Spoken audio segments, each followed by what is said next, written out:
कि जिंदगी का मकसद अल्लाह और अल्लाह के रसूल की मोहब्बत है। जिंदगी का मकसद रसूलुल्लाह की शरीयत की ताबेदारी है। जिंदगी का मकसद सहाबा किराम से वफादारी है। जिंदगी का मकसद अहले बैत अतहार से वफादारी है। जिंदगी का मकसद कामिलीन से उल्फत व मोहब्बत है। जिंदगी का मकसद औलियाए कामिलीन से अपने जाहिर और बातिन को पाक करना है। जब जाहिर और बातिन पाक हो जाए फिर उस फैज को दुनिया भर के अंदर पहुंचाना है। और अल्हम्दुलिल्लाह अला एहसान ही हमारी जिंदगियों का यही मकसद जब तक रहा, हम कामयाब रहे, कामरान रहे, कामयाबी ने हमारे कदम चूमे।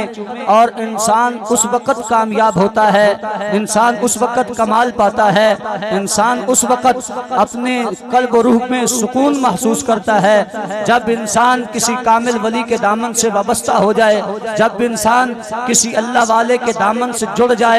जैसे हुजूर सखी सुल्तानुल आरिफीन, बुरहानुल वासिलीन, कुदवतुस सालिकीन, मताफुल मुकर्रबीन, मीज़ानुल आशिकीन, महवरुल मौजूदीन, मरकजुल कामिलीन, फनाफी ज़ात याहू हजरत सखी सुल्तान बाहू रहमतुल्लाह अलैह ने अपने कलाम के अंदर फरमाया, मुर्शिद वस्से 100 कुआं ते मैनू तिस्से नेड़े हूँ की होया जे बुत ओले ओ वस्से विच मेरे हूँ।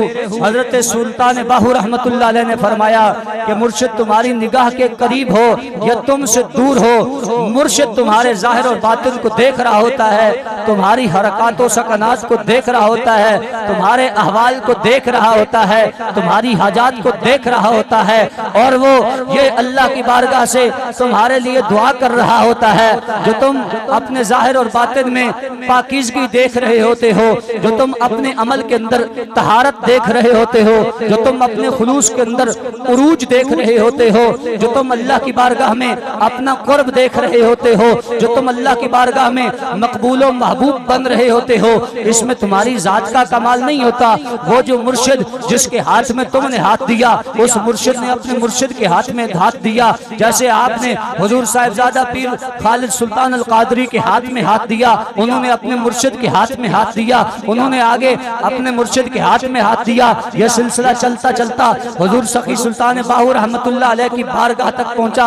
और हजरत सखी सुल्तान बाहू रहमतुल्लाह अलैह की बारगाह से चलता चलता हजरत सखी सुल्तान बाहू रहमतुल्लाह अलैह की बारगाह से चलता चलता शाह मर्दा शेर यज़दा कुव्वते परवरदिगार ला फता इल्ला अली ला सैफ इल्ला जुल्फ़िकार शेर खुदा मुश्किल कुशा हजरत इमाम हसन हुसैन के पाक बाबा सैयदतुन निसा सैयदा फातिमातुज़ ज़हरा रज़ी अल्लाह ताला अन्हा के शौहर इमाम सैयदना मौला अली तक पहुंचा।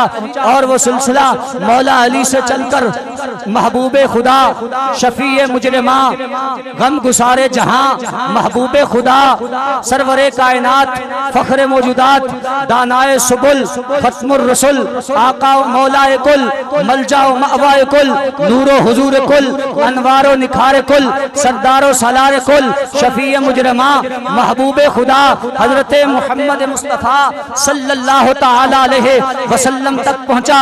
और ये सिलसिला महबूबे खुदा के मुबारक दामन से वाबस्ता होकर बारगाहे खुदा तक पहुंचा।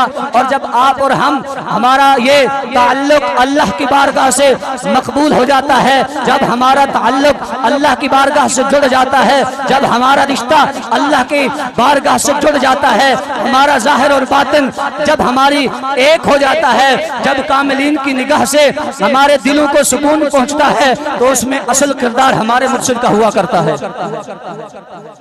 उसमें असल फैज हमारे मुर्शिद की निगाह का होता है, उसमें असल कमाल हमारे मुर्शिद की निगाह का होता है, उसमें जो उरूज मिल रहा है वो मुर्शिद की निगाह का सदका है, उसमें जो बुलंदी मिल रही है वो मुर्शिद की निगाह का सदका है, उसमें जो कमाल मिल रहा है वो मुर्शिद की निगाह का सदका है। क्योंकि मुर्शिद आपके जाहिर को नहीं बल्कि आपके बातिन को देख रहा होता है। इसीलिए कहते हैं जब किसी आलिम की मजलिस में जाओ तो अपनी जुबान को संभाल के जाओ, कहीं तुम्हारी जुबान से कोई ऐसा जुमला निकले जिस पर तुम्हारी गिरफ्त हो, तुम फतवे की गिरफ्त में आ जाओ। और जब किसी अल्लाह वाले की बारगाह में जाओ, जब किसी कामिल की बारगाह में जाओ, जब किसी अल्लाह के मकबूल की बारगाह में जाओ, जब किसी अल्लाह के महबूब की बारगाह में जाओ, फिर अपने जाहिर को नहीं बल्कि अपने बातिन को संभाल के जाओ, अपने दिल को संभाल के जाओ। क्योंकि तुम्हारे तुम्हारे मुर्शिद की निगाह तुम्हारे दिल के ऊपर होती है। मुर्शिद तुम्हारे दिल को देखकर दिल को पाक कर देता है। मुर्शिद तुम्हारे जाहिर और बातिन को पाक कर देता है।